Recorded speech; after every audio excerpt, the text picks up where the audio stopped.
दोस्तों, जब हम महाभारत की बात करते हैं तो हमें याद आते हैं अर्जुन के बाण, भीष्म की प्रतिज्ञा और श्री कृष्ण की नीति।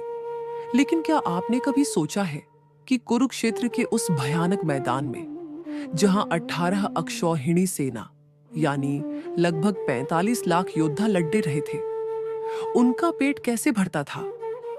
दुनिया का सबसे बड़ा युद्ध, और उसमें एक भी योद्धा कभी भूखा नहीं सोया। न खाना कभी कम पड़ा, न कभी बर्बाद हुआ। आज हम बताएंगे उडुपी के राजा की वो अनसुनी दास्तां, जिन्होंने तलवार नहीं बल्कि सेवा की राह चुनी और एक ऐसा चमत्कार कर दिखाया जो आज के आधुनिक वैज्ञानिकों को भी हैरान कर देता है।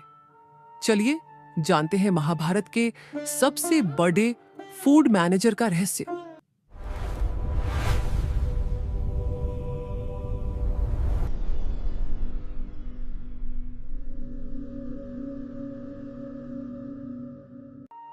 युद्ध शुरू होने वाला था।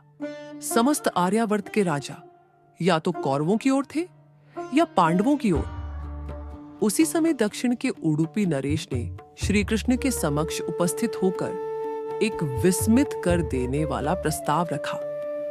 उन्होंने हाथ जोड़कर विनय किया, हे मधुसूदन, इस धर्म युद्ध में प्रत्येक व्यक्ति रक्त बहाने आया है, किंतु मेरी इच्छा कुछ भिन्न है। मैं चाहता हूं कि मैं दोनों पक्षों की सेनाओं के लिए भोजन का प्रबंध करूं, क्योंकि खाली पेट कोई भी योद्धा अपनी वीरता का प्रदर्शन नहीं कर पाएगा। योगेश्वर कृष्ण मंद मंद मुस्कुराए और उन्होंने नरेश को इस महत् कार्य का उत्तरदायित्व सौंप दिया। किंतु चुनौती हिमालय जैसी विशाल थी। प्रतिदिन हजारों योद्धा वीरगति प्राप्त कर रहे थे।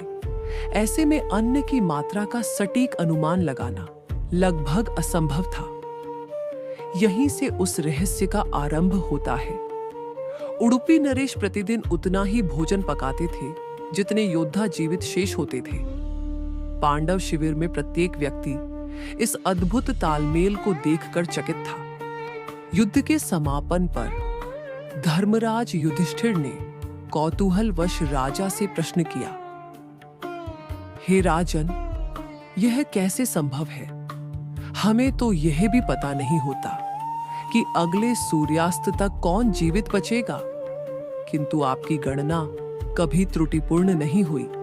इसका रहस्य क्या है? उडुपी नरेश ने अत्यंत विनम्रता से माधव की ओर संकेत किया और कहा, हे धर्मराज, यह मेरा चातुर्य नहीं अपितु माधव की माया है।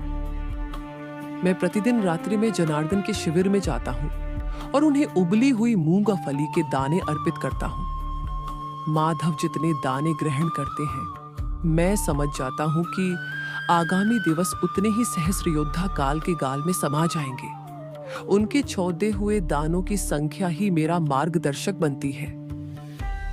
उडुपी नरेश की इस निष्काम सेवा और माधव की गुप्त वेदना को समझने की उनकी शक्ति ने भगवान को द्रवित कर दिया।